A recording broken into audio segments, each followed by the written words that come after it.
Hey, I'm Gary, and this is Heather. and Hello. we're actually a couple.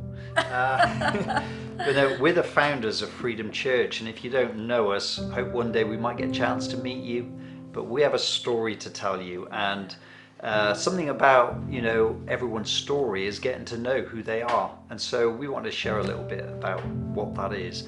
And it starts, I thought the best way of starting is how we met and how we got together. Because in fact, we got together, it was in like a Christian musical that my father was the conductor of. I was 17 years old when I met this love of my life. I went into the drama group very reluctantly, and one of the scenes was the Valley of the Dry Bones.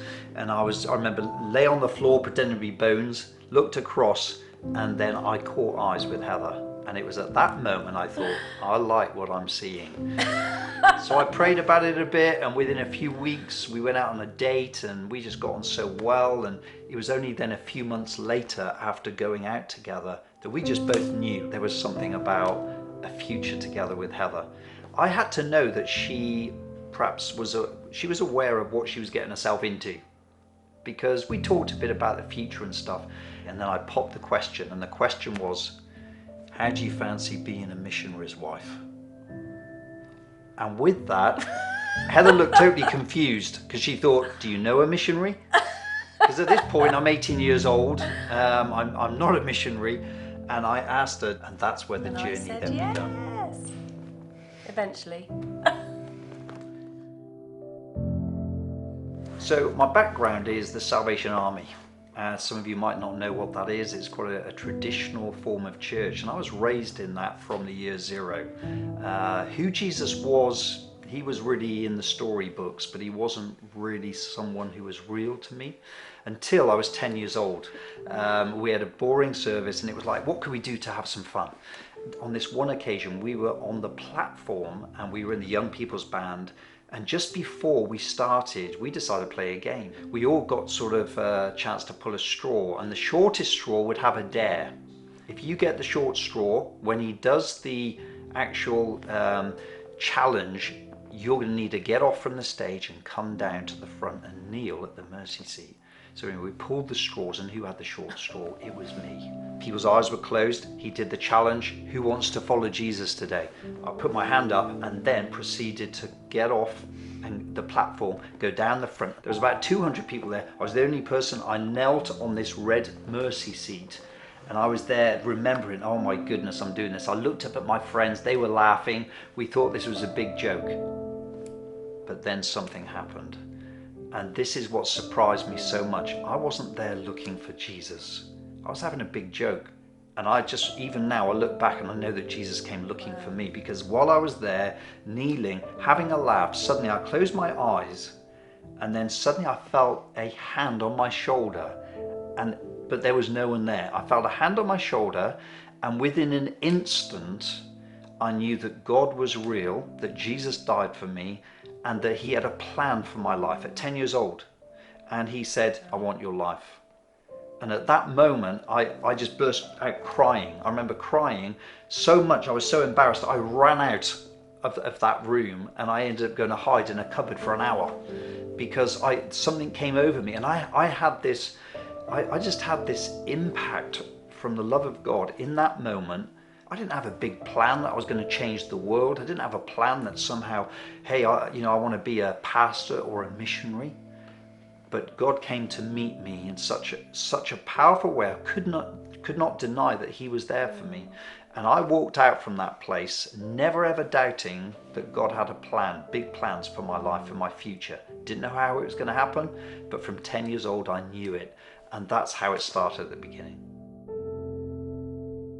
So we got married, and as soon as we got married, we went straight to Bible college, because that was the only way we could figure out we needed to do something to get ready for what God was calling us into. And after those 2 years, we were saying, what's next, Lord? What's next? And it wasn't going to Africa, or it wasn't going somewhere else around the world. It was, I'm going to send you back to where you came from, and I'm going to send you back into Herefordshire, the area that we grew up in, right at the time that Heather was also pregnant. So we moved to Leominster, and I was just about to have our second little boy when we started church. In fact, when we started, He was 10 days old, and we'd also just moved house, so it was pretty crazy and hectic, but all good fun. And I remember we started church in Leominster, and Leominster's a small market town. It's the sort of place most people actually drive through or pass. They don't actually very often stop in Leominster. And we really believed in the gospel, the power of the gospel, and we knew that God had called us to this town and that we were going to impact it, and we just wanted to see the whole city, the whole town saved. We were planting church. We were there like as missionaries. It was very small beginnings. We were sent out with 6 other people, an overhead projector and a tambourine. Yeah, so it's so funny when we look back now, because people, maybe you've come into our church right now and you see things as they are, or maybe you're part of a new church planned. But people will just presume that somehow this just happened. Don't ever discount those days of small beginnings, because you don't know what it's actually doing in you. Yeah. It was just our loaves and fishes. We had like something so small, and God started to multiply it. It took a long time. One by one. Yeah, it wasn't easy. We've been building church in the same small town, did whatever we could to reach people. By this point, we'd had our own building that came through a miraculous provision called Brook Hall. Yeah. Those years, our kids were growing up and we were reaching our town. And in a way, after 18 years, things relatively looked like they were going quite well. And 18 years on, we thought, I think there's something more. And this is where God started changing things. As we started looking back at what we built a church that primarily was for believers. We want to reach the world, but we were really trying to keep the people happy who were with us. And we just suddenly realized this bigger than this, it's bigger. And after 18 years, God spoke to me and I said, do you know what, God, I'm so dissatisfied. I wasn't challenged in a faith level. We were doing really well, but we just knew there was more that God had called us for. And I said, what shall I do? And he said, you need to sell the building. And that's what we did. But also, in addition, he also said to me, 18 years, because I thought 18 years, we're now sort of shifting into this next season. That's been a long preparation. He said, yes, because this was just rehearsal. And even now, I remember those words God spoke. He said, this was rehearsal. I thought, what? 18 years? I am the longest practicing sort of church planter ever. It's like, yeah, that's your rehearsal, 18 years. Now we're going to begin. And this is where, for us, when we sold the building, we moved into the leisure centre, we started really doing church in a whole different way. Different. We started to understand what it was to change, our thinking, our strategy for the lost. And with it, he got our focus and attention on Hereford, which was half an hour away. We were meeting in the morning in Leominster having church, but then he said, hey, do you know what? There are more people. Why don't you take the church from outside these walls that you're in and take them out to where the people are? And so we decided to go to a pub called the Herdsman. And we went to this pub, and it wasn't one of the best pubs, it was a cheap pub. And we mobilized our young people at the time. Some of our people, we said, do you know what, church? We're going to go out from our 4 walls, place of our comfort. We're going to go to this pub, and we're going to put on a new style of church involving creativity, involving passion. We're going to break some new boundaries here that we've never seen done in church before. And so there was an excitement and there was vision, and we started doing church there. And we went out and reached people that would come through from the pub that would never come into church, but we went to them. And then in the coming weeks and the coming months, we started seeing response. We started seeing people come and meet Jesus until we got thrown out by the pub because it wasn't good for business. But that was the start of freedom. That was our outreach. It was an outreach to the world. It was an outreach of taking the church from being irrelevant to becoming relevant to the people around us. The outreach was such a success, and it really gained momentum, and the young people were really owning the vision. And so we moved our whole church. We changed the name of our church to Freedom, and that's when we made the move, and we crossed over into Hereford. And so we came to Hereford, started meeting in a school, and it was an amazing time, because I remember Clem, who's a great friend of ours, came and spoke into the church and prophesied over us. And he actually said, Freedom Church is going to change the world. And I was like, that is a great word. But I don't know how this is going to happen, because we were so small, and when we crossed over, people left, which was pretty discouraging at the time, and it was a difficult time, even though we knew it was the right thing. But God said, you're going to change the world, and that was just the start of it. But we had to make the first move coming over the hill before we went and did the next thing. And we can translate sometimes that when God speaks and you follow, you're only going to see something better. But when we heard God speak and he said, hey, you need to move from here into this city of Hereford, that would somehow mean, hey, we're just going to like get bigger. Well, we went smaller. So I mean, sometimes, you know, to pursue God in the new flow of what he has, you have to cut off the old flow. But then you got to trust, because he's going to come through. And that's what happened. We started seeing new people coming in. We started seeing people arriving with this like big dream in them that, hey, I'm called for something. Some people came from different nations and they were arriving in our city in Hereford, and we knew that this wasn't just for Hereford. This was for somewhere large, much bigger. This was for the world that God was calling us to. We just began thinking, right, God, what are you saying?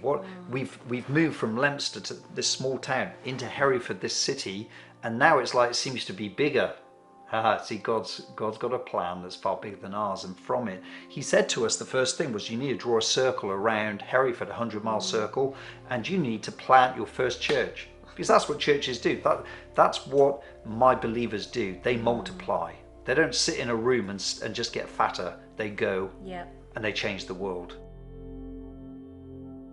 So God spoke to us about Cardiff. This was going to be our first church plant, and we were so excited about it.